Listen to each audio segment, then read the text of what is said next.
All right, 3, 2, 1. Hi, this is William Ramsey. Welcome to William Ramsey Investigates. On tonight's show, I have two very special guests, people who I've become a fan of. I heard them on the Tinfoil Hat podcast. They have a podcast themselves titled The Propaganda Report, an excellent podcast. I highly recommend people check that out.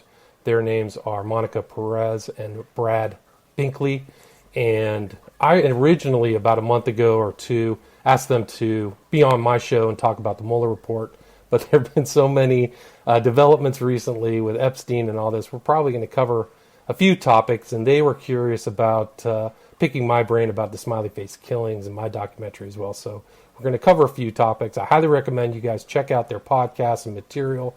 Brad also has a YouTube channel, but they can also promote their show a little bit more in just a sec. So Monica and Brad, are you there? Yes. Sir. Awesome. Thank you for agreeing to the interview. I'm glad that this is taking place. For people who don't know your name or your podcast, can you guys talk a little bit about your background and how you became interested and what your approach is? Like, I really loved your approach about identifying, analyzing, and critically assessing talking points and propaganda in media, and all types of media, whether it's corporate media, political statements, or things in court. So if you can talk a little bit about that as well, that'd be great. Monica? All right, should I kick it off? Yeah, I have a terrestrial radio show on WSB in Atlanta.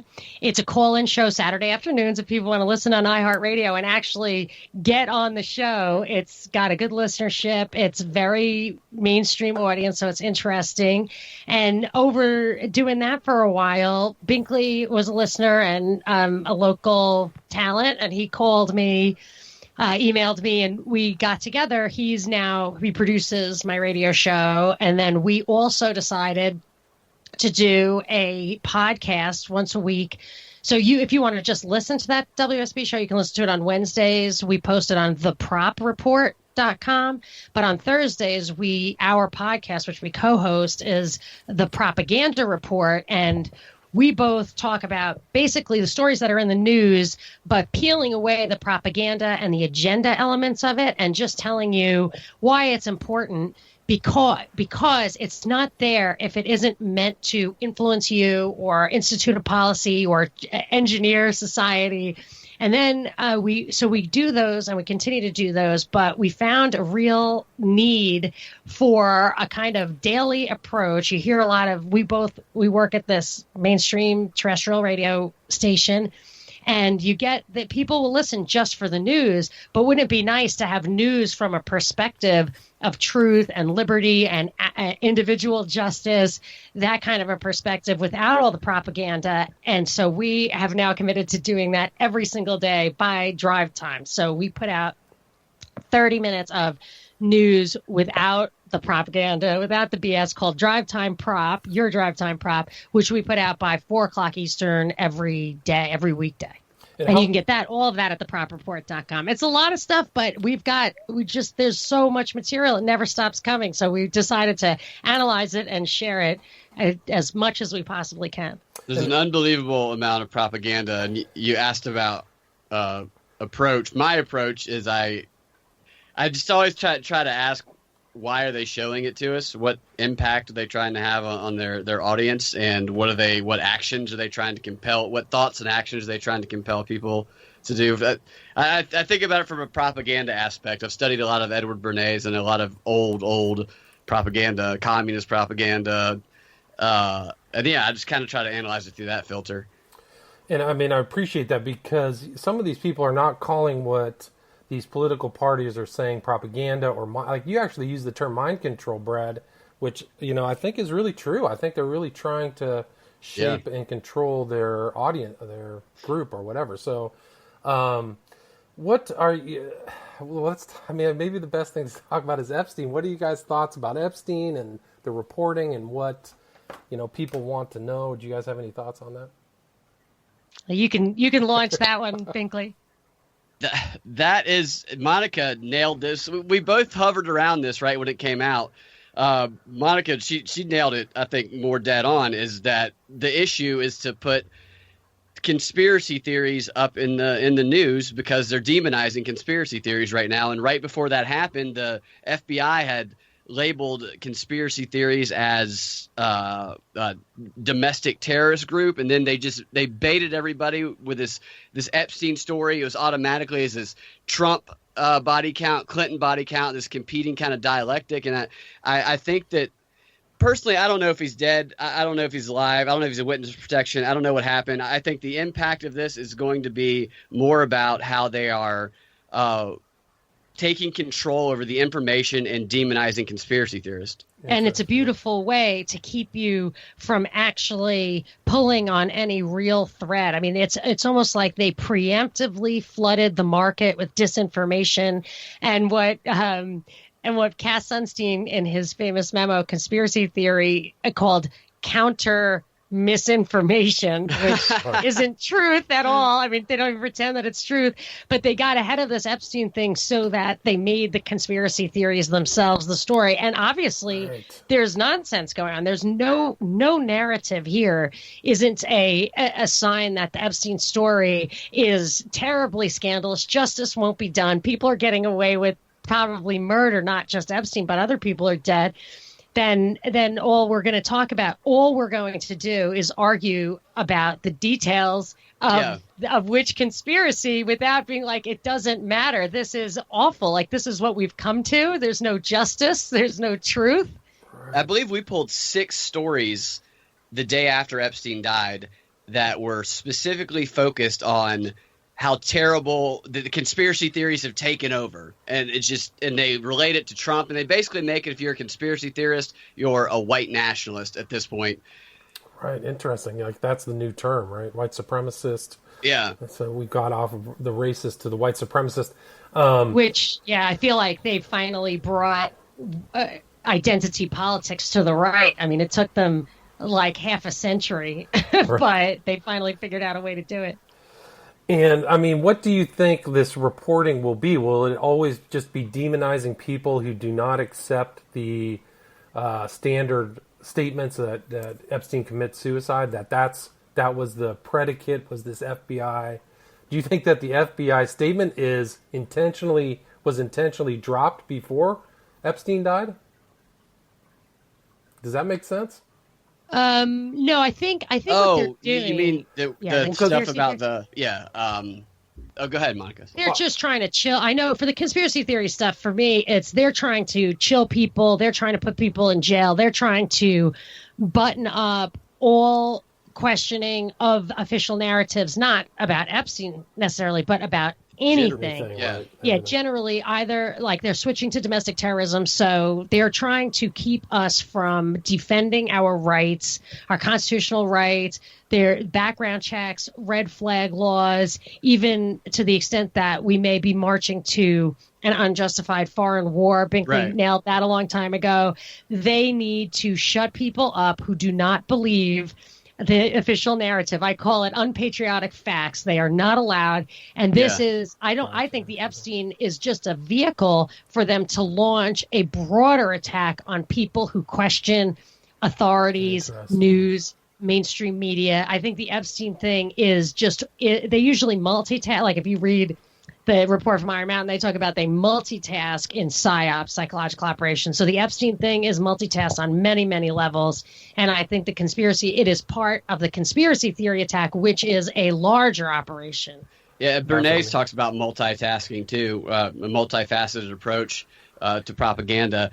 Prior to World War II and World War I, similar patterns happened where any information that could not be controlled, they tried to wrangle it in or they tried to discredit it, and then the whole process was they would demonize somebody, and any information that did not fit into the narrative. Like, you could be on the left or you could be on the right, that's fine. You could be on one of those competing sides, but you could not question the basic assumptions. And once you start questioning the basic assumptions, that's the stuff they don't like, and that's the stuff that they want to silence. And They've folded in Russia into this story as well. Russia, they're blaming anybody who tweets out the hashtag Clinton body count is spreading Russian propaganda. That's what they say, which is a ridiculous thing. It's absolutely ridiculous to say that. Clinton body count has been around for a long, long time. So they're demonizing Russia. They're trying to silence people who ask questions. It's not necessarily the left or the right. It's people who ask questions, and I think they're doing it, like Monica said, to control the information leading up to probably some sort of foreign war here in the next few years. Fascinating. I mean, that is the intent. Iran is the last kind of target in the Middle East, so But it's a big one. It's a big one. Yeah. It's not. That's not going to be. You're not going to be able to button that up easily. I mean, they struggled with Syria. They're not. I don't know how they're. Well, so this process is actually, according to you, Brad, it's been taking place all the way back to Bernays. Was what, 1930s, 1940s? 1917, 1918. Wow. Okay, so that early. So was Yeah. Bernays active in World War One? Bernays that's when he got his start, is in the Committee on Public Information, the United States' first mass-scale organized propaganda machine. So yeah, he was young then. He was a propagandist for the government and for big business for 80 years. Wow, that's amazing. And he was the nephew of Freud too, right? Wasn't he a relative? Yeah. So. Mm-hmm. He used Freud's theories, and that's how he kind of got himself into circles, as he leveraged that. I'm Freud's nephew, Edward Bernays. Fascinating. What was this famous book that he wrote? Propaganda. Propaganda was it. That's it. There you go. So the Propaganda Report. He also wrote one called The Engineering of Consent, which is basically just like a blueprint for the propaganda model that we see today. Fascinating. And so Epstein should be seen, or can be perceived, in this kind of larger agenda to really kind of take any type of dissenting voices out. And I actually kind of see that happening in YouTube as well, where people are getting demonetized en masse, and only authorized news media entities are being pushed. Have you guys noticed that? Absolutely. Oh my gosh. Yes. We were talking about that earlier today, weren't we? Yeah, we're victims of that. That's interesting. So you guys have a YouTube presence, is that correct?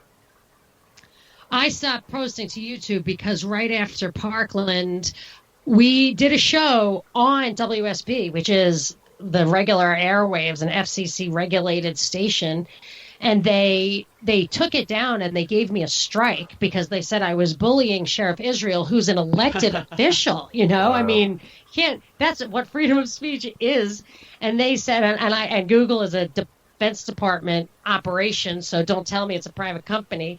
And they took me down and would not tell me what the strike was for, and they wouldn't revisit it. And if you get 3 strikes, you're kind of gone forever. And I didn't want to jeopardize. So I completely capitulated and switched it to making craft cocktail videos. So that's a good option.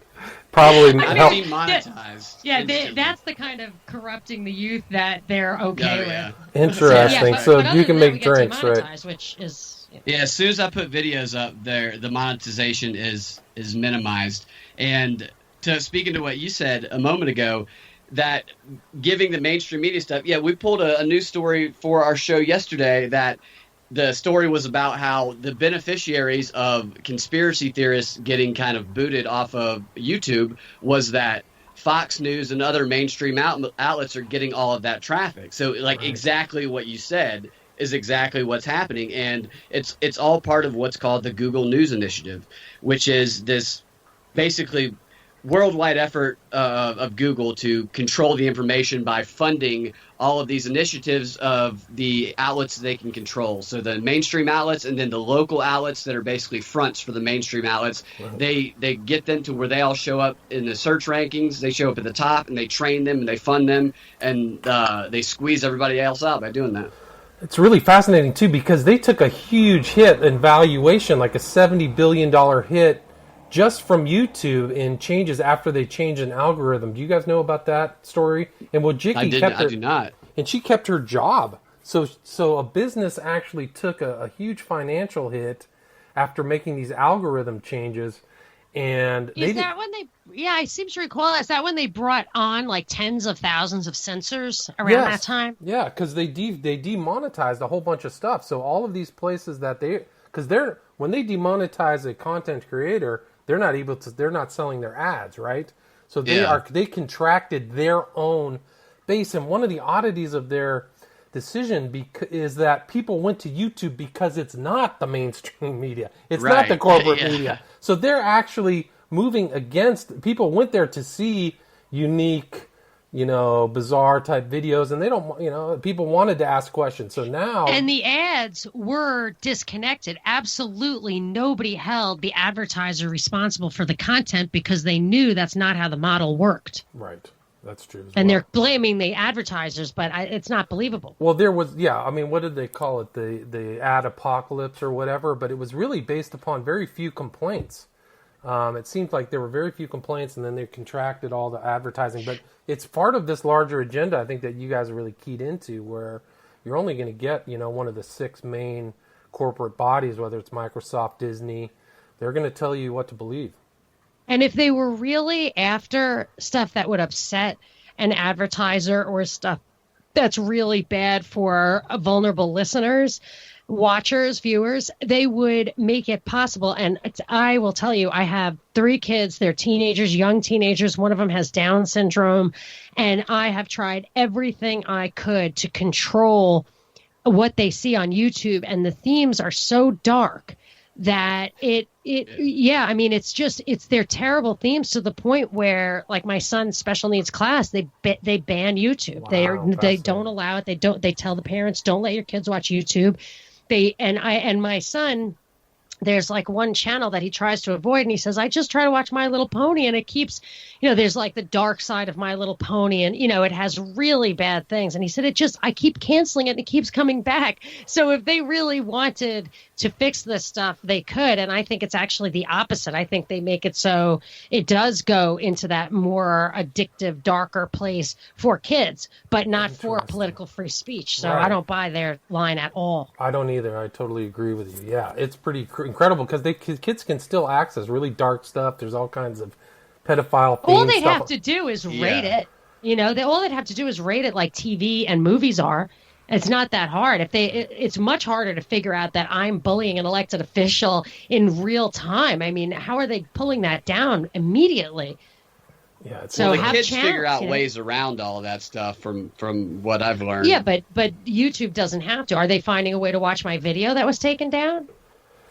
Yeah, but I mean, aren't these changes going to just make people rely less on these formerly acceptable to kind of fringe ideas? People are going to go even farther fringe to BitChute or alternate tech. Isn't that really? I think that stuff's a setup. I think that they deliberately put the really extreme stuff in there because they want to. It's like a honeypot. They actually create conspiracy theories that are just bottomless pits. They put a lot of material in it to divert you into these sections of the maze that's never going to get you to the end.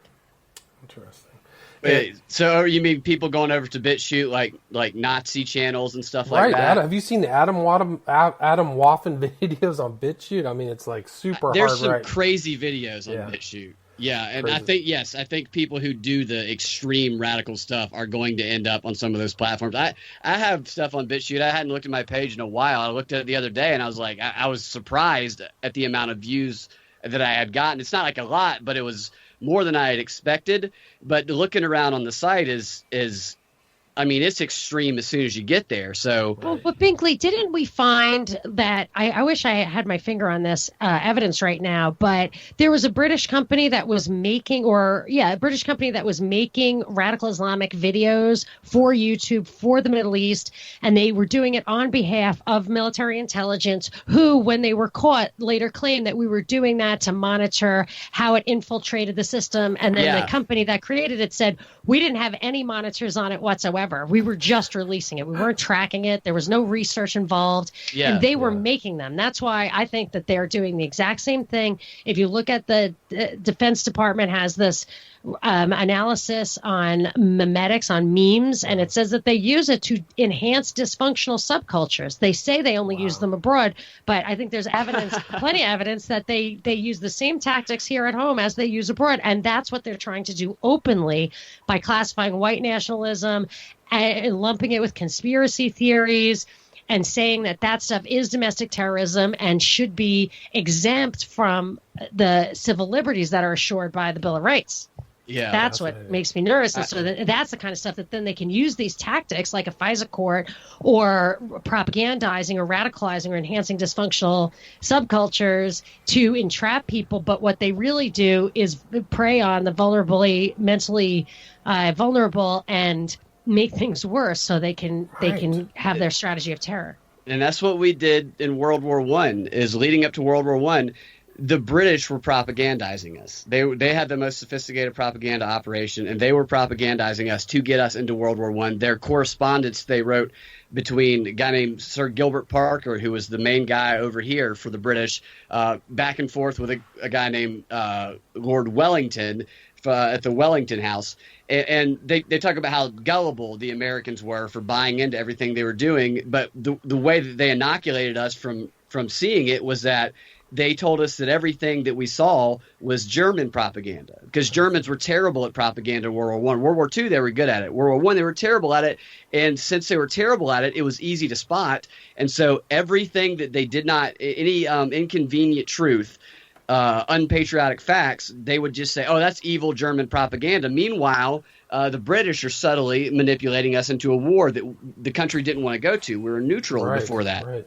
It's fascinating you say that because I did a lot of Crowley research, and he was actually involved as a British agent in New York writing ridiculous German propaganda to do just that. So he's probably one of these guys' assets writing for the fatherland, writing for the New York Times. I mean, so it's pretty amazing. That's similar to what Monica just said. It's putting somebody up there to say stuff, to pretend to be German or to pretend to be the left or to pretend to be the right and write bad propaganda. Right. Well, he said, what did he said? Crowley left the U.S. after the sinking of the Lusitania, which he came to the U.S. on. But he said my work was done once the war started. I was done, and that's why he left, because he was not an MI6, MI5. He was actually a precursor called the Special Intelligence Service.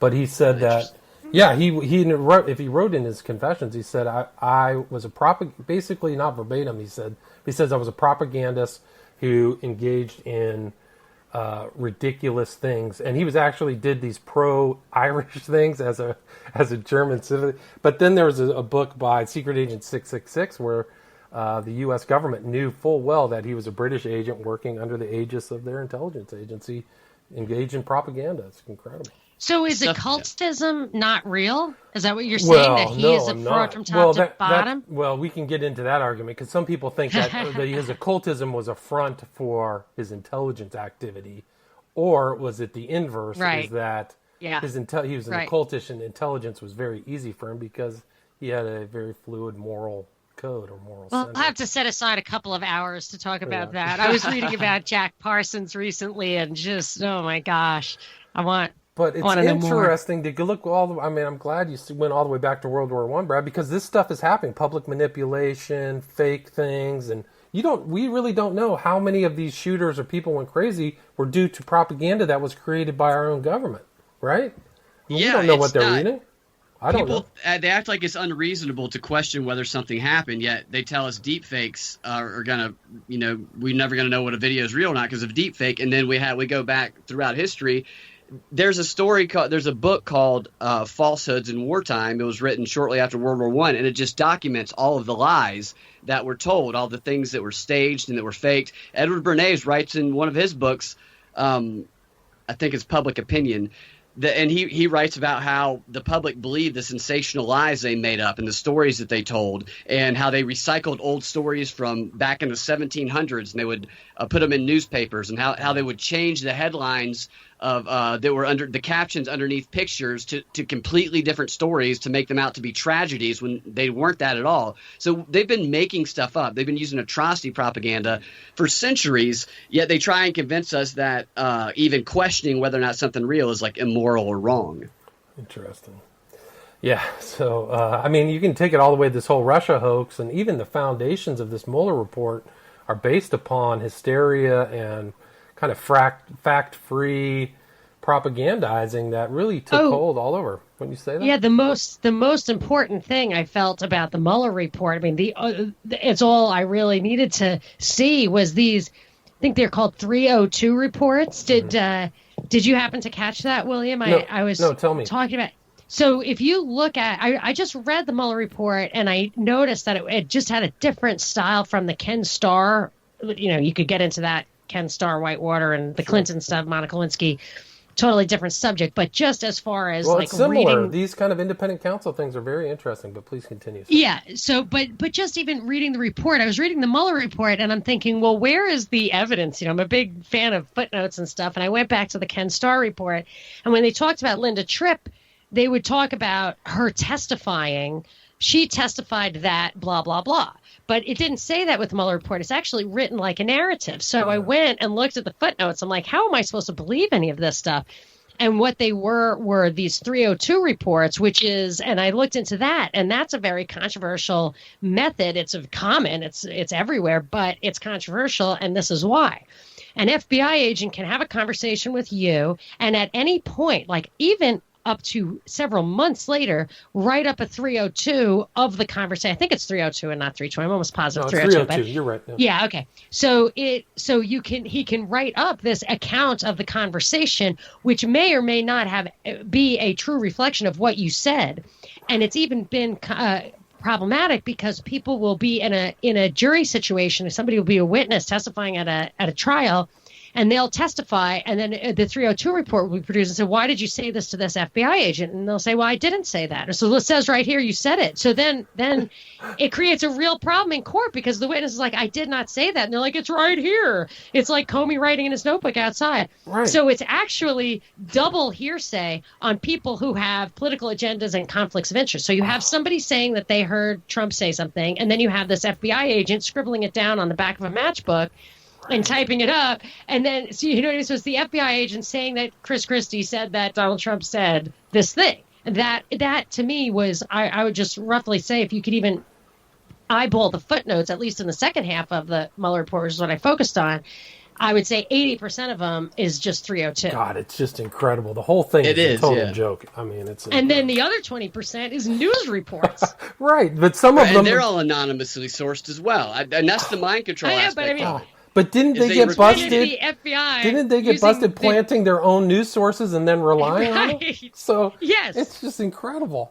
The Mueller report's incredible. Yeah. If you know the Starr report, Kavanaugh worked on the Starr report and did all the footnotes.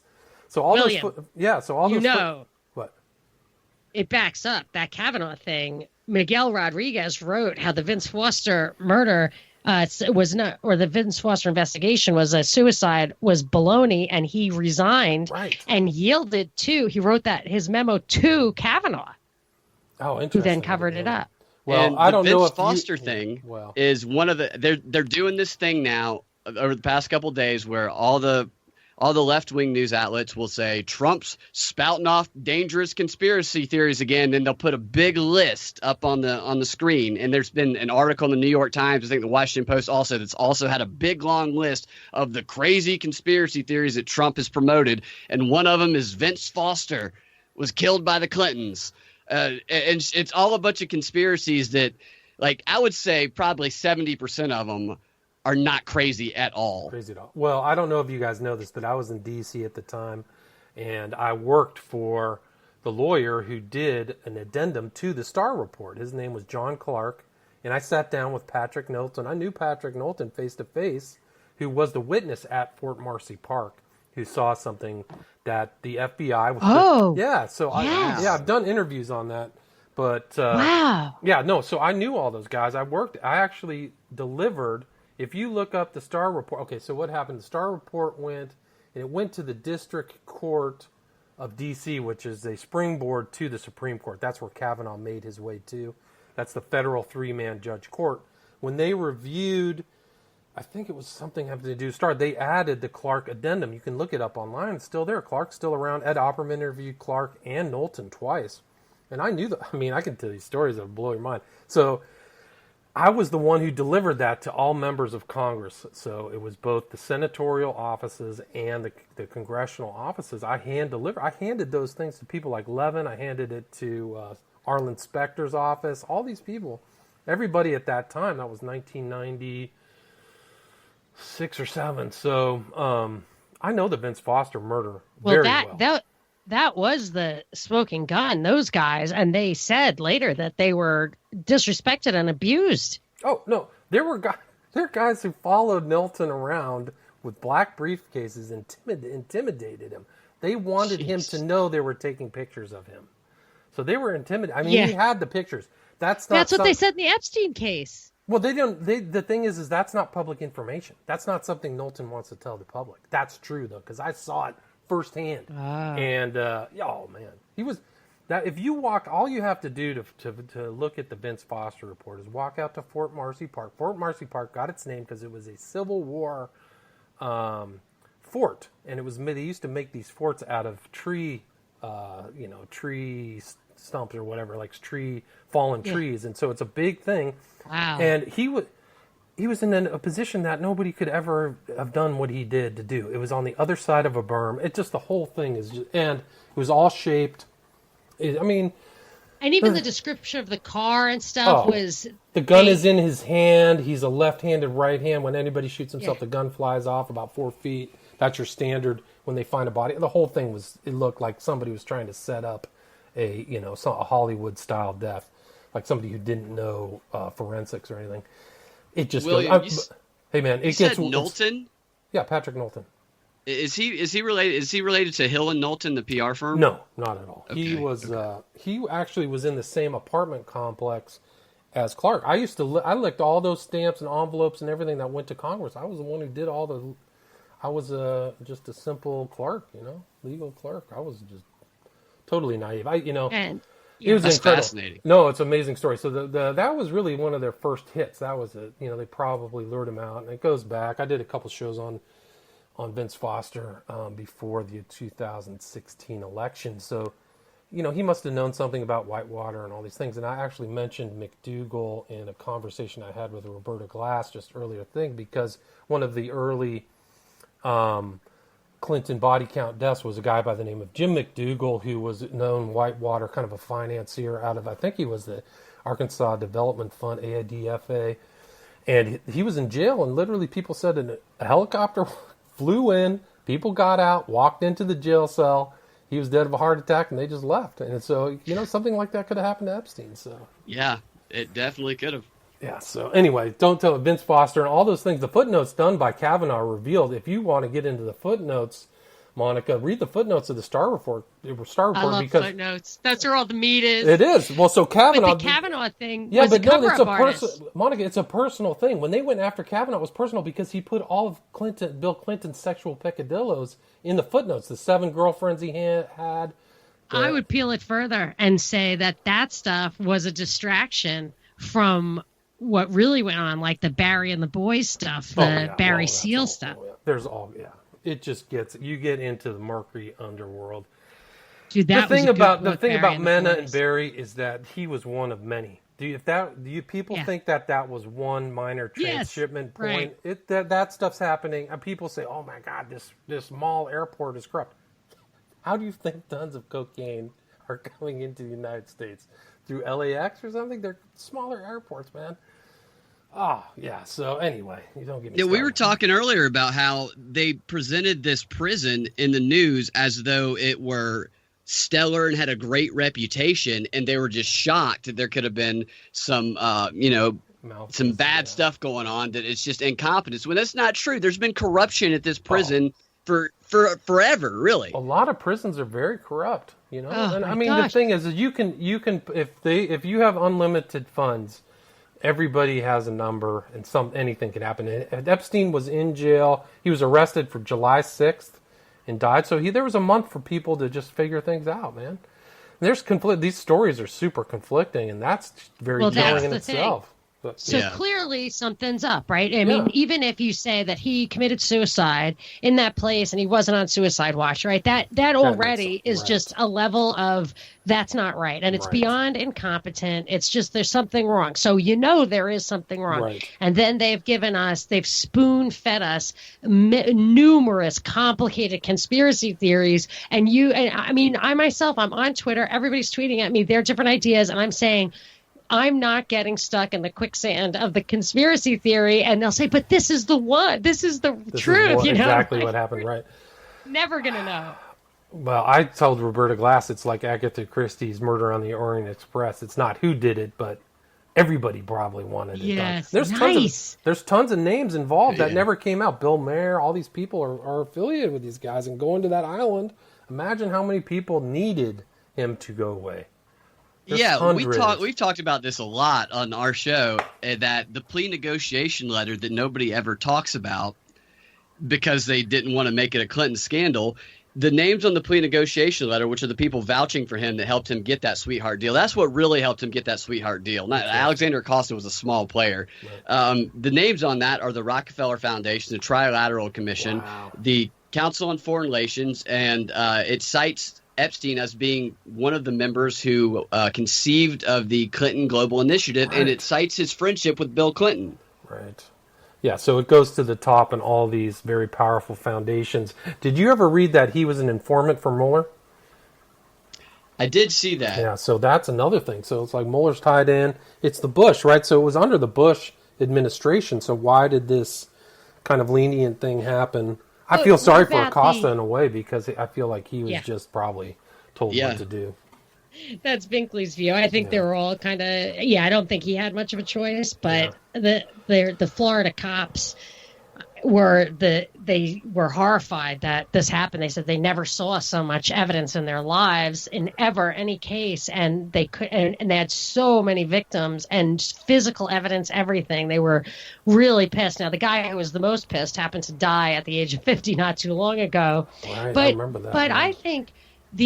I do think that the Epstein case points out something that I almost even wonder is really real, but then I do think it's real. It's the three-dimensional chess thing.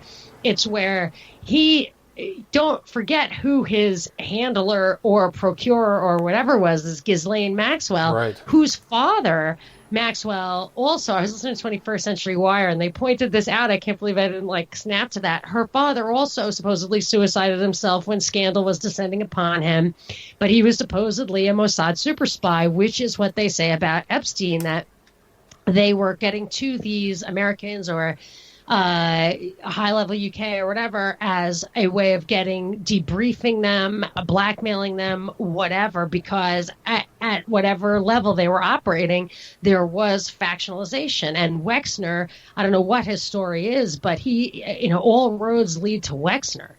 Right. Well, he's the one who actually who deeds a $70 million mansion to a guy without being paid. How does that happen? And then it was in the paper that he had something to do with his brother, Mark Epstein, Right. having what's probably a $20 million, or many times that, a 16-story apartment building in New York. The Wexner was behind every rock of Epstein's alleged wealth, and there was nobody else. Well, no, seems like to me. he's kind of like a mystery player on the financial part of New York, because nobody can really find anybody other than just Wexner. Wexner. Yes. Right. So exactly. how does this guy come out? I mean, there's been other people have flat out. He's a front. Yeah, he's a front. Seemed like to me. I mean, there's so many stories about the blackmailing things going on. So, nobody likes to get blackmailed. That's what I told somebody else. If he had blackmail material on people are angry. Can you imagine some of these guys who are blackmailed? In the 2,000-page filing, there was a billionaire, I can't remember his name offhand, but can you imagine having to sit down at the table with your wife and your kids and explain why you're in the news? People will pay $5 million, $10 million, nothing. That's nothing to those guys. The guy worth $2 billion. If you're talking about people in the government, you really don't have to pay anything. Right. I mean, so there are a lot of people sweating and a lot of people breathing sighs of relief that Epstein's dead. But there's still. I wouldn't be surprised if more cover-up stuff happens. More strange things. More weird fires. I think that this is just the beginning, and who knows about what will come out about his estate, how the other girls, the people, the witnesses, the victims will be disgraced. I hope that at least they're paid off. I would rather them just take the money and walk away, because they're not going to win in the court of public opinion. That Brad Edwards, the lawyer, I wish him well, but I would love to talk to him, see what the plan is. Right. But something I found interesting in parallel with the smiley face killer stuff that you have done so much work on is that it seemed to me like uniquely straight straight guys who like young girls, not necessarily fetish stuff, not gay stuff, not pedophilia. They call it pedophilia. It's not pedophilia. It's statutorily underage girls, but post-pubescent, which I think is I just feel like that's something. It's not the same as like that. I don't know if you're familiar, William, with the 140 UK dossiers of politicians in the Thatcher era that disappeared. Yeah, I remember that story. They were pedophiles and pederasts. Yeah. Remember that? Story, Very yes, After Jimmy Savile died, right? No, it was way before that. Oh, it was was before Jimmy Savile. Yes, I mean, I'm not saying it's not related, but it was a fantastic scandal, and it just was totally underreported. But I feel like, and the Franklin cover-up, I mean, I feel like there's almost like different classifications, but he seemed to have just gone for the straight guys who like to know. And people don't believe it happens unless it's in a Catholic church. Yeah, it's been happening. If you read Plato, like, it's the most unbelievable mind-expanding thing. What about the Boy at one Scouts? moment, but then like right after that, it's like there's pedophilia in these ancient Greek philosophy. It's so and the Boy Scouts just had, it was like the buried in the newspaper. Boy Scouts had this huge scandal, huge scandal. And I mean, I don't know if it has to do with their changing policies to be more progressive or whatever, that they want to bury it, because part of social engineering is to not really openly look at some of these things, but they don't treat it like, you're right, the Catholic Church. I mean, it's the stuff that rises to the level of media attention always is first curated by what the agenda is. Right. I just wanted to go back to Robert Maxwell. The book is Assassination of Robert Maxwell, Israel Super Spy, by Gordon Thomas and Martin Dillon. So Martin Dillon, when they published that book, guess who savaged the book in, I think, the New York Times in 2002? Guess who was the writer who attacked the book? Alan Dershowitz. Yes, perfect. How do you know that? Sounds so good. So good. So you got to look that up. So anyway, look on my website, because I'm about to upload an article that Martin Dillon. I was going to say Michael Wolff. No, that was good. Close. That's the one I was thinking. Close, Michael Wolff. close second. But I'm going to upload something from Martin Dillon, because he almost wrote a book about Epstein back in 2010. So the same guy who wrote about. Bring it, Martin. Pardon me? I want Martin to write that book. Well, I don't think it's going to happen, but I would suspect there'll be 5 books to come out within the next 6 months. But did you know that Ghislaine had a sister, Isabel, who's in San Francisco? No. Yeah, so she's got other relatives somewhere around the U.S. Do you think that they will ever find her? Not her sister, but Maxwell? I don't know. Is she I don't on the think run? so. If she's smart, she's not going to. They're probably trying to find her and file against her. She's the one they're looking for right now. Oh, Yeah. maybe there is no Mark Epstein and there is no Isabel Maxwell. Maybe these people are now living those lives. As their brother and sister? All of a sudden, maybe, you hear yeah. all of a sudden the siblings emerge. Yeah, interesting point. Well, I read somewhere that Mark Epstein is the beneficiary of his brother's, whatever's remaining of his brother's $550 million, which nobody knows where that came from. I think it'll be interesting how the finances get just ignored or covered up. Yeah. I mean, How's that work? You inherit a sex island? yeah. Sex Island. Well, did you know that Epstein bought another island other than that one? That there was a I recent heard that, acquisition. Yeah. There's so But many it's all sketches. Wexner's, right? No? I don't know. I don't know But either. he was down to one plane. But if you look at, there was a public. Bradley Edwards did a public kind of video where he had all of what Epstein owned, and there's like helicopters, planes, tons of boats.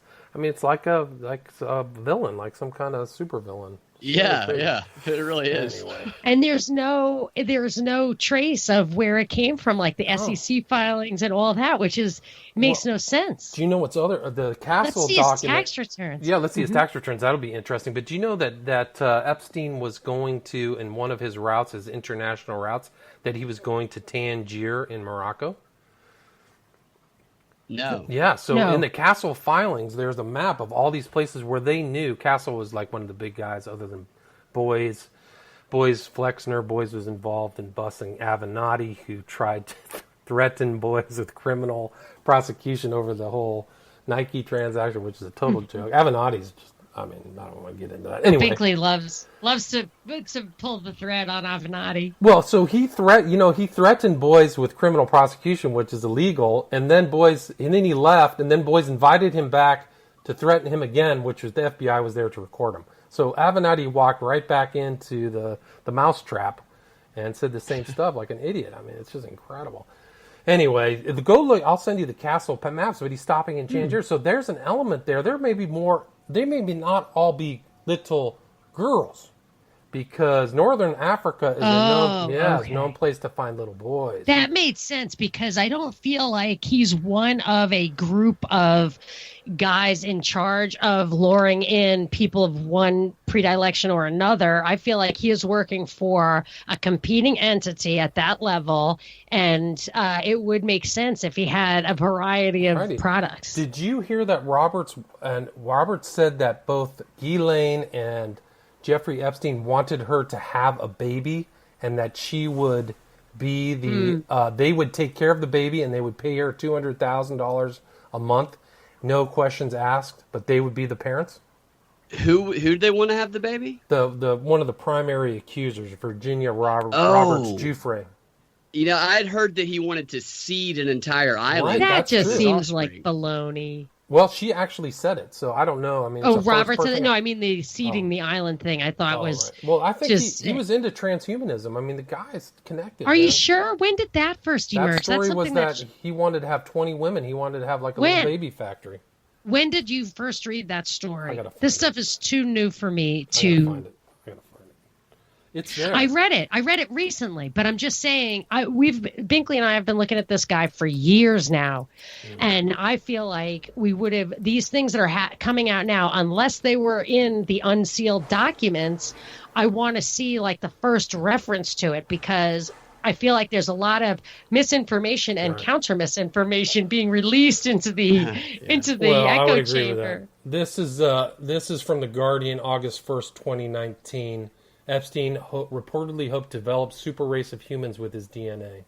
But where is their source is my question. It's According like to where... the New York Times, aftermath of his 2008 sex trafficking conviction, hoped to see the human race. The newspaper reported in a major investigation, so it's from the New York Times. Yeah, but they're not giving a source, and I have to say, like, I'm super skeptical. Okay, well, you can be skeptical of that, but the guy who wrote it is James B. Stewart, who's a very legit journalist who's going to write a book about the whole Mueller report. It's coming out in January. Yeah, I'm not impugning him. I'm just saying that if his source is the New York Times or whatever, I certainly am not taking that to the bank. That's true. Well, we're at 47 minutes. Do you want to ask me some questions about the smiley face killers? Anything specific? Anything you want to know? I did have like a couple of questions that I wanted to, that like I was left saying, well, but maybe, you know. So I'm going to, but maybe you, but even though I'm not as skeptical, I just would like the clarity that. So the smiley face killer documentary, you showed that they're all males who were missing and then found dead in water. Correct. And it's a pattern that was overlooked a lot of times because it happened in so many different jurisdictions. Correct. So there's a couple of points of clarity and then a couple of, but what if? So the number one question I had is, the majority of these deaths still considered accidents to your knowledge? Correct. That's correct. But they're slowly changing. There's been a few that have changed. So Dakota James in Pittsburgh, Christopher Jenkins in Minneapolis, the police chief changed the designation. And to the credit of the police in Columbus, Ohio, the Joey LaBute was actually not caused an accident. It was an unknown cause of death. So they are upgrading. And the FBI and the Secret Service were involved in Dakota James's, when the mom went to go talk to the cops there. So there is a federal involvement when some of these bodies more recently are being found. The FBI is involved, and I say that to their credit. Yeah, it's basically the only justification I can think of for federal police force or involvement in police activity at the federal level. But there may be a time... For people who aren't familiar with it, why is it called the Smiley Face Killers? So it got its name. So it became known as the Smiley Face Killers because there were two people primarily involved who did an excellent 6-part series on the Oxygen Channel that came out this year about the Smiley Face Killers, which I highly recommend people watch. There are two. One is Jeff Gannon, and he had his detective partner was named Anthony Duarte in New York City. and another guy his name was Gilbertson, who was in Minnesota, both saw this same pattern of young men disappearing and being found in water. And the first case was a McNeil guy in New York City, and Gilbertson saw the same thing happening in college towns where guys would be out at night drinking and then disappear only to be found in water later. So they got in touch with each other independently. So Gilbertson reached out to Gannon, and they wrote a book called Case Studies in Drowning Forensics. And Gilbertson is a trained criminologist, so they took a very detailed analysis. But it got its name, the Smiley Face Killers, because associated with some of these deaths, there has been a smiley face, typically spray painted, somewhere near where the body goes into the water, not necessarily where the body is found. So upstream or some other place, there's some type of graffiti. And they've actually said they found 12 other identifying markings, which is not a public knowledge, but they say that they found other things there as well. But, I talk about my documentary, at least a half an hour, about the occult aspect of what the smiley face represents. Do you have time for 2 quick questions that I really have? Go. You got, okay, quick. When bodies pop up in previously searched areas, have you been able to plausibly eliminate the possibility of currents and drift in the more suspicious cases? Absolutely. Okay. Some of them are upstream, so those are obvious. So in the case of Dakota James is a perfect example. That is somebody disappeared. I think it was a 2017 disappearance on a gay app, possibly Grindr. I don't know. I don't have subpoena power, but on a gay app, he was acknowledged as a gay younger man and a call at going to Duquesne. Last seen, disappeared for 40 days, found in an area that had previously been searched that weekend downstream, but a normal floating object would have traveled that distance in 3 days. All right, here's my last question. And his body, and Cyril Wecht actually saw the body and said he had a ligature mark around his neck, which... and he's the expert, yeah. Well, I would say Cyril Wecht has not been discredited to my knowledge. Yeah. Here's the last question. Are there not an equal number of females in the same demographic also missing and found dead in water? I mean, is that just... Not to my knowledge. So right, okay. That's kind of the distinguishing this phenomenon in if the larger pool of people disappearing is that... Yeah, if it just happened to random people, you would expect to have at least almost half female. Correct. So why is it men? Yes. There is a strong correlation. Not all the victims are homosexual, but there is a strong correlation between that subsection of the general population and these types of deaths. So a lot of these people are on Grindr, like Joey LaBute was on a gay app. A lot of these guys, there's associations with these gay apps, which are really dangerous, which is why I talked about Stephen Port, who was a predatory serial killer in London, who was on gay apps under a variety of different names. And really, his murder victims, he would actually go onto social media and monitor the friends of his victims and try to see if they were on the right track to point him out or anything like that. Super creepy, yeah. Does the artwork in all the cases, does it have similar signatures or similar features? Well, it's hard to say. It's hard to say. Some of the artwork, I think that Gilbertson and Gannon have things that they're keeping close to their chest, but I think that a lot of them are spray painted. So there are things there. There are definitely some correlations. I think you can take away the artwork and you are still left with the same phenomenon. And the people have tried to debunk it, but the lists are out there. There's 10 people at least researching these, keeping very detailed spreadsheets with dates, names, times, and there's probably 200 to 300 global victims. In Sydney, Australia, there is like 70 people have been found in that bay, the Sydney Bay, with a higher proportion of men. And something's happened in Manchester. They call it the different name. They call it the pusher phenomenon of young men being found in the canals. There's tons of canals in Manchester. So there is a global element. There's if you look at, you can go through my YouTube channel and see my research, and there's a really good posting by a girl by the name of Elise Soper, who runs the Cryptid Antiquarian blog, and she wrote about the young men drowning in Boston alone, which is a huge college town, and she had something like 2,000 hits, lots of people commenting. People were going, yeah, there's a problem. And like Zach Marr was one of the young men who was downtown, and disappeared. And there's all kinds of sketchy things involved. So it's super dangerous for young men, just as much as it's dangerous for young women or anybody, really. I think one of the reasons why this phenomenon keeps happening is that the younger men don't feel like they're in any danger before they get before they get GHB'd, right? So they're at a bar, and there's a lot of like near misses. There's a lot of different stories, but I do think that if you take out all of the other aspects of these cases, because there doesn't seem to be a financial incentive at any in any way or any. There does seem to be some taunting on social media through texts and things like that, but really it's about. I think really about like kind of like what these men have as an ideal, is these younger, typically athletic, skinnier than even the central mean BMI body mass index. They're like even farther. Gilbertson and Gannon and Duarte were on Dr. Oz talking about their show and Dr. Phil. So people can probably see those segments about the smiley face killer. So they've done a really great job.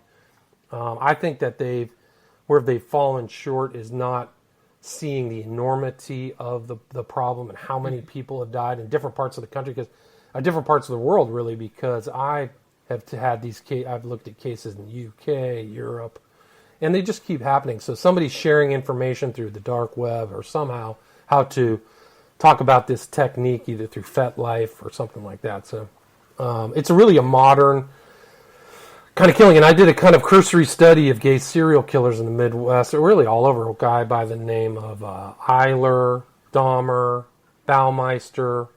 And one of these guys had 100 victims. It's just incredible. Jeez. And so you can see all those interviews on my podcast or on YouTube. But what's your YouTube channel? William Ramsey Investigates. Mm-hmm. So, I mean, my documentary is probably too long, but I think I wanted to show that it's not just one serial killer. It's an MO that somehow it's overwhelming. Yeah. Like it's like deeply off the charts, saddening. Yeah. And then, it's like people somehow figured out how to commit kind of a perfect crime, and that's really it. You dump them in water, people think it's a drowning.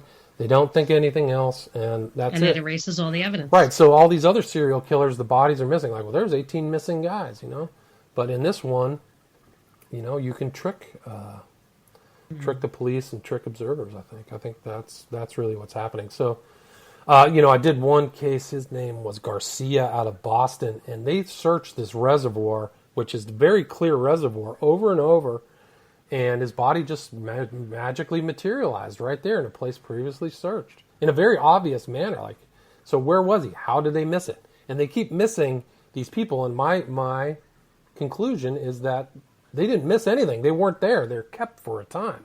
Yeah, I know. Really that's what's so disturbing about it. Yeah, super disturbing. So. Yeah, it's creepy.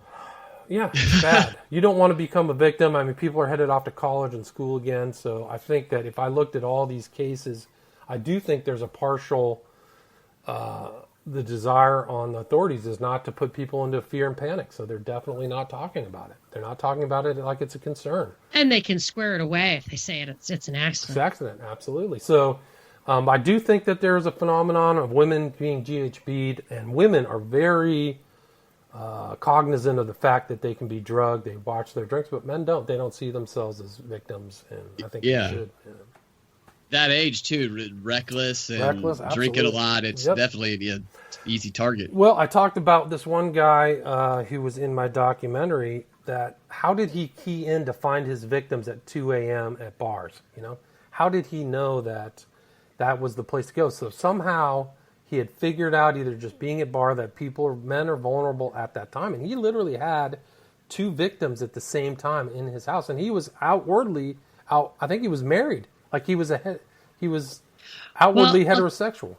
I'll tell you that somebody just warned me recently, because I love New Orleans, that in New Orleans, the bartenders are in on it. Yeah. They they have their little crimes. They have little crime circles. The bartender will slip the guy a roofie. You don't think about it because the bartender's doing it. And they take the guy, rob him, take his clothes off, and dump him someplace far away. I don't know why they take his clothes off, but they take every single thing the guy has, and he has no memory of it.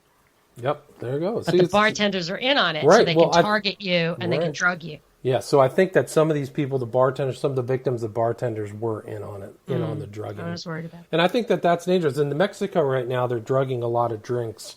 People are waking up in their hotel room without their belongings, or even worse. So, you know, I was going to say, it's happening all over the world. Yeah, people are getting drugged at these bars. You got to really be careful.